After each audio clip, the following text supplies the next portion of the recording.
Olá, meu amigo, minha amiga, estamos de volta em mais um Portal do José. Às vezes a gente demora um pouquinho, mas a gente reaparece. Você que está se inscrevendo agora, seja muito bem-vindo, seja muito bem-vinda. Nós ultrapassamos a marca de mais de 195 mil pessoas inscritas aqui no nosso portal. É uma marca espetacular, sobretudo porque nós não temos nenhum marketing, nenhum impulsionamento, nenhum salamaleque. São vocês aqui que têm feito o nosso portal crescer a cada dia, então muito obrigado. Não esqueçam de mandar os comentários de vocês e de darem o joinha, que é muito importante para alavancar ainda mais o nosso portal.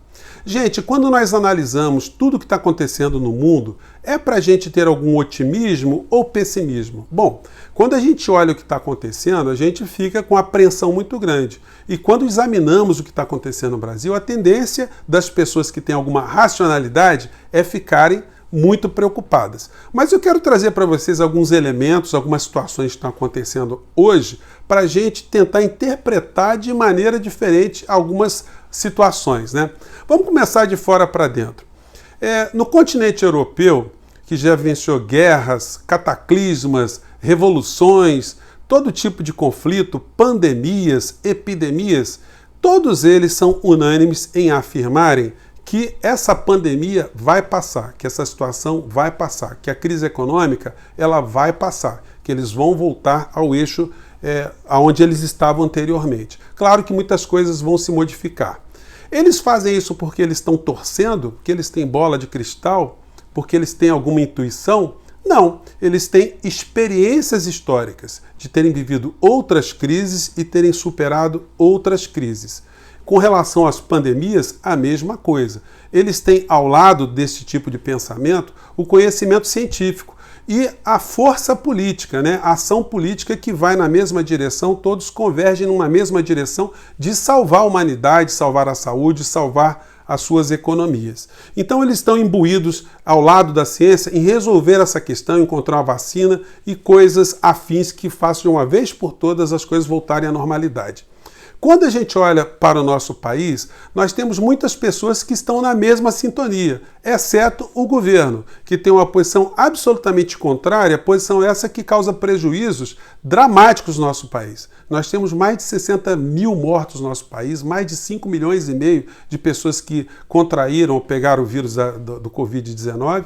Isso não é uma coisa ao acaso. O governo poderia ter feito muito mais ou poderia ter feito alguma coisa, porque esse governo não fez nada. Ele, ao contrário, ele acentuou com que essas mortes no Brasil elas se proliferassem de uma maneira muito grave e continua a ter um comportamento ruim em relação à vacina. Mas nós estamos condenados a sermos governados por esse tipo de gente para todo o sempre? Pois bem, tem uma premissa básica quando você lê o livro O Príncipe do Maquiavel, que dificilmente uma pessoa que comete muitos erros permanece no poder. Agora, o que o Maquiavel nunca previu, porque nunca ninguém poderia prever tal situação, é que uma pessoa ignorante, despreparada e inculta pudesse chegar ao poder através de um sistema político qualquer. E foi o que aconteceu no nosso país. O Brasil conseguiu colocar no centro do poder alguém que contraria a ciência, contraria a razão, contraria a cultura, contraria o conhecimento. E tem ao seu lado, ao seu reboque, um sem número de pessoas. Mas não é possível que esse tipo de situação se perpetue no poder. Como eu já acentuei aqui com vocês, o Bolsonaro ele é tolerado pelos grandes grupos, por quem detém o poder no nosso país, porque ele está tendo uma ignorância ou uma demência funcional. O que eu quero dizer com essa expressão? É uma demência que funciona, é uma ignorância que funciona, mas para quem? Para determinados grupos, porque se essa demência estivesse contrariando o poder, ele já teria caído há muito tempo. Prova disso são editoriais como esse do jornal O Globo, desse domingo, dia 1º de novembro.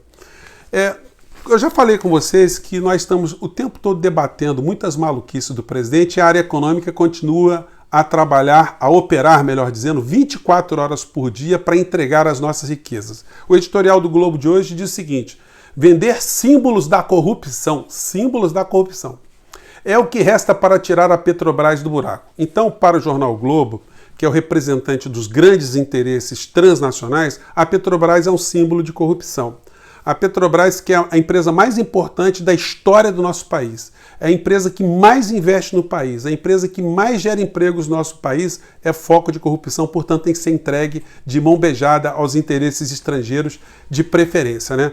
Óbvio que se Bolsonaro estivesse criando algum obstáculo a esse tipo de pensamento ou esse tipo de ação econômica, ele já teria caído há muito tempo, porque ele já cometeu mais de 60 crimes de responsabilidade, tem mais de 60 pedidos de impeachment de Bolsonaro colocados lá no Congresso Nacional. Enfim, nós estamos com um país com mais de 14 milhões de desempregados, sem nenhum tipo de projeto na área econômica, na área de saneamento básico, na área de tecnologia, na área de ciência, em nada. Nós temos só pessoas querendo fazer negócios uns atrás dos outros, como é o caso da privatização do SUS. Vamos lembrar que Paulo Guedes, quando esteve no Chile, ele participou da privatização do sistema de saúde dos chilenos, até que ele ficasse absolutamente privado, deixasse o povo chileno sem saúde, o povo chileno cada vez mais em dificuldades, o que acarretou inclusive os movimentos de rua no Chile agora, que está causando uma nova constituição naquele país, né? Então nós aqui no nosso país, nós também estamos condenados a ficar num sistema, a tolerar esse tipo de gente no nosso poder, no poder aqui no nosso país. Gente, se vocês observarem o que aconteceu de 2018 para cá, a gente vai ter uma avaliação bastante otimista. Vamos relembrar o seguinte, quando o Bolsonaro se elegeu em 2018, ele veio numa onda gigante.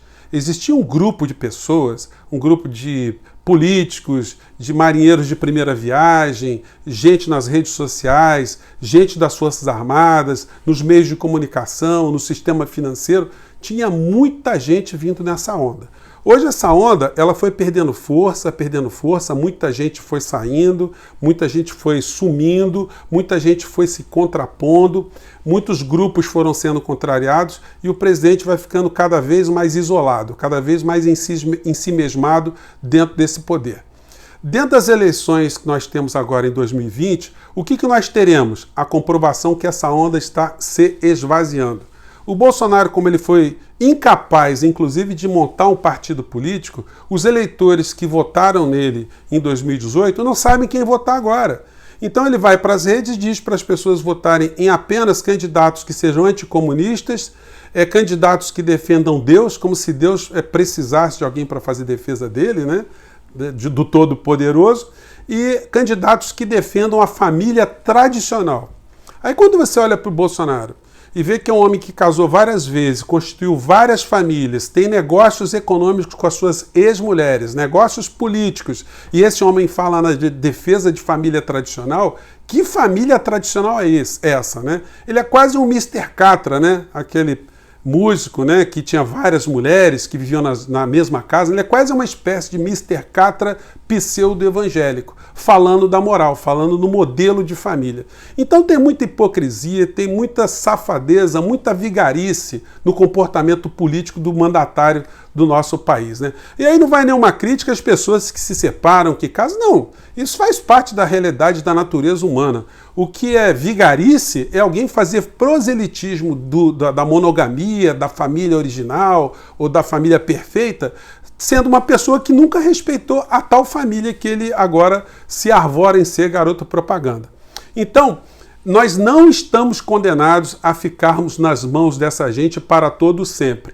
Em 2022, se Bolsonaro estiver solto, ele será colocado numa espécie de plebiscito, se ele fez mais bem ou mais mal para o povo brasileiro.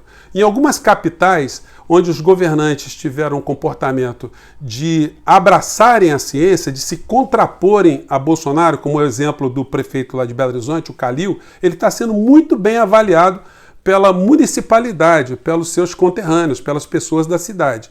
O Bolsonaro não está conseguindo fazer nenhuma pessoa importante a conseguir ter um protagonismo eleitoral nessas eleições de 2020. Ele vai ficar sem base nenhuma nas prefeituras, sem base nenhuma em várias capitais. Isso denota para a gente que ele está esvaziando-se politicamente, ele está perdendo cada vez mais apoio, ele ainda não tem um partido e para 2020 ele só consegue se reeleger se as forças políticas do nosso país forem absolutamente incompetentes de compreender esse fenômeno, de conseguirem se reunir, de conseguirem unir as forças, de convergir todo o pensamento da racionalidade, da defesa do nosso país numa única direção. Se todo mundo continuar dividido e se não houver entendimento, Bolsonaro pode ter alguma chance, porque ele ainda tem, infelizmente, uma parcela de pessoas que acreditam nessa espécie de terraplanismo político. Mas os dias de Bolsonaro na política estão muito turbulentos daqui para frente, sobretudo se lá nos Estados Unidos Trump não conseguir se reeleger. Esse será também mais um fator de desestímulo, de esvaziamento dessa horda bolsonarista, essa onda que era uma onda muito grande, mas se você olhar com lupa hoje, você vai ver que já virou uma marola e vai virar cada vez mais uma marolinha menor ainda. É só a gente ter paciência, a gente ter persistência, a gente continuar a debater, a gente continuar a levar esclarecimento para outras pessoas, que como sempre dizia Hegel, e que eu gosto de trazê-lo sempre ao nosso papo aqui, né, aos nossos programas, a informação gera a ação. A desinformação gera a conformação.